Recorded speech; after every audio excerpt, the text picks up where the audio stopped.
Makanya kalau di Quran tuh ada kata-kata goib. Goib itu artinya dimensi. Beriman kepada yang goib artinya sadari bahwa kita ini punya dimensi selain fisik gitu. Contoh sederhana tentang penderitaan. Sakit fisik itu cuma 1-5%, Mas. 95%-nya sakit mental. Psikis. Mas Hendra pernah dengar gini nggak? Pikiran bisa membuat kita sakit. Betul ya? Iya. Berarti kalau pikiran bisa membuat kita sakit, berarti pikiran bisa membuat kita sehat. Iya dong. Sip ya? Betul. Makanya nanti kuncinya di pikiran nih. Gitu. Makanya pikiran itu sebetulnya tools. Nah sekarang pikiran yang harusnya jadi tools, sekarang dia jadi master gitu. Dia menguasai kita. Bukan kita menggunakan pikiran, tapi kita digunakan oleh pikiran. Nah, fakta Mas Hendra. Satu hari kita tuh punya 60.000 sampai 70.000 pikiran. Satu hari. Kebayang nggak? Oke. 1 jamnya berarti kurang lebih 5.000 pikiran. Disadari atau tidak, 1 jam dari 5.000 pikiran, 75%-nya negative thinking. Sadari aja. Kebayang nggak? 75% dari 5.000 pikiran negative thinking. Dan 90%-nya itu pengulangan. Maka kita ini perpaduan antara manas dan isa. Maka disebut manusia gitu. Perpaduan antara manas dan isa. Yes. Makanya disebut manusia. Sip. Maka ketika kita bisa mengolah manas, isanya hadir. Oke, sip. Itulah nanti isa turun gitu. Awakening. Maka isa ini nanti simbol dari kasih sayang, welas asih, kesadaran, simbol dari kesucian, itu ada di sini gitu. Dan itu terjadi dalam diri kita semua. Dan itu terjadi di dalam diri kita gitu. Makanya kenapa dalam setiap agama ada ritual gerakannya, Mas? Gitu ya, Kang ya. Iya dong. Oke. Sa'i ada lari, gerak buat emosinya bagus. Sholat ada gerakannya. Gitu. Semuanya ada gerakannya. Kenapa? Karena kalau tubuh tidak bergerak, emosinya nggak bagus. Kalau pikiran, perasaan, emosinya stabil, kita bisa loncat ke sini. Maka kita mampu mengobservasi pikiran kita. Kita mulai ngecek, aku lagi ngerasain apa nih sekarang? Aku lagi mikir apa nih sekarang? Sehingga kalau kita udah mulai ininya tenang, bisa hadir utuh di sini, Mas. Itu namanya fokus. Fokus dalam bahasa Islam itu disebut khusyuk gitu. Yang membuat manas ini bergejolak, itu indera. Pendengaran, penglihatan, penciuman, perasaan, perabaan. Iya.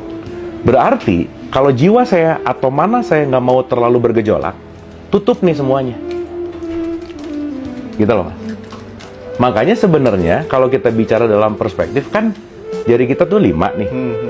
Dan yang paling penting leher ke atas tuh kan lubangnya ada 7 tuh. Jadi si 5 ini gimana cara menutup yang 7? Supaya si pendengaran, penglihatan ini close, supaya nggak banyak dalam tanda petik ya, terjebak dengan faktor eksternal gitu.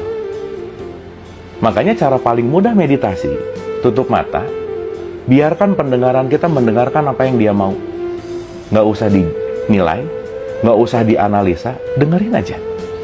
Dan ketika kita udah mulai masuk ke situ, kita akan masuk ke nafas, dan seterusnya lah ya, ini panjang ceritanya. Tapi poinnya, apa itu meditasi? Menjarak antara aku dan pikiranku. Sehingga aku bisa mengobservasi gitu. Oke. Gitu, Mas. Clear ya, teman-teman, soal meditasi ya. Oke, nah, terkait dengan itu tadi, Kang. Sudah bergerak, ya, semua sholat wajib dikerjakan, bahkan yang sunnah-sunnah, qobliyah, ba'diyah, tahajud, duha dikerjakan. Tapi pemarah juga, masih emosian juga, Kang. Gimana? Gak sedikit loh teman-teman yang seperti itu, Kang. Iya. Nah, kenapa kok bisa Berarti itu bukan sholat, senam namanya. Oh. Tapi kan senam sendiri tadi kan juga berimplikasi positif terhadap mentalnya. Sip. Jadi gini, Mas, kalau orang cuma senam, berarti emosinya aja yang oke. Betul nggak? Tapi dia belum loncat ke sini. Apalagi ketika dia melakukannya didorong oleh motif ketakutan. Fearness ya. Fearness. Takut dosa, takut neraka gitu. Makanya kalau kita masuk wilayah kepada kesadaran, kata-kata wajib itu udah bukan harus, tapi perlu. Bahwa saya perlu sholat, bukan saya harus sholat. Karena need ya, Kang, ya? Need.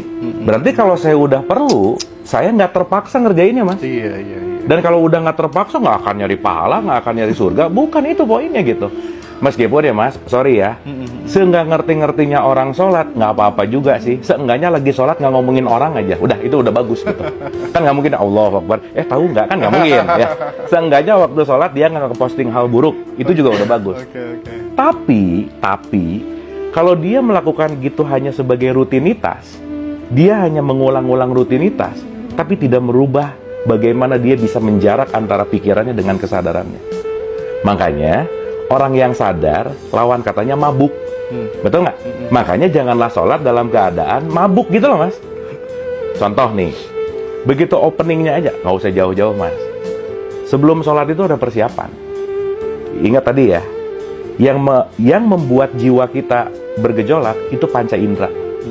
Berarti panca inderanya harus dicek dulu nggak? Iya. Makanya dicek waktu wudhu. Kamu dengar apa sih dari subuh ke zuhur? Kamu lihat apa? Kamu mikir apa? Kamu nanda tangan apa? Dan seterusnya gitu. Itu dicek tuh semuanya. Makanya 50% khusyunya sholat itu ada di wudhu. Kalau wudhunya nggak khusyuk, sholatnya susah untuk khusyuk gitu. Nah, maka ketika dia udah tahu bahwa panca indera ini nanti yang akan dalam tanda petik bahasanya ya, volumenya dikecilin, baru dia masuk ke khusyuk gitu. Makanya dia dimulai dengan iftitah dan seterusnya gitu intinya. Nah, sekarang pertanyaannya, gini Mas, saya ada 2 poin aja.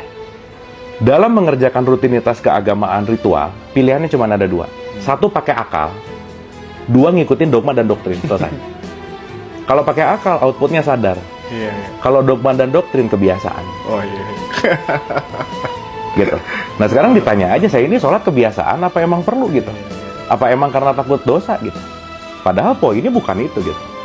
Sholat itu intinya kamu perlu jeda sesaat deh dari kesibukan keseharian. Masa sih dari pagi mikirin cuan mulu gitu misalnya? Coba hold dulu sejenak untuk mundur dari pikiran yang ruwet supaya kamu comeback fresh gitu. Gitu. Makanya diulang 5 kali, Mas. 5 kali ini tuh latihan sebenarnya. Nggak dapat di subuh, nanti di zuhur. Nggak dapat di zuhur, nanti di asar dan seterusnya. 5 nggak dapat, ada sunah-sunahnya. Tapi intinya apa? Latihan untuk menjarak antara aku dan emosiku, antara aku dan pikiranku, aku dan perasaanku. Jadi kalau kita udah mulai menjarak, kita mulai bisa, oke, saya bisa kontrol nih si Manas gitu. Gitu Mas. Nah jadi kunci utamanya ngerti dulu sholat itu apa. Karena sholat itu artinya terhubung gitu. Kira-kira gitu.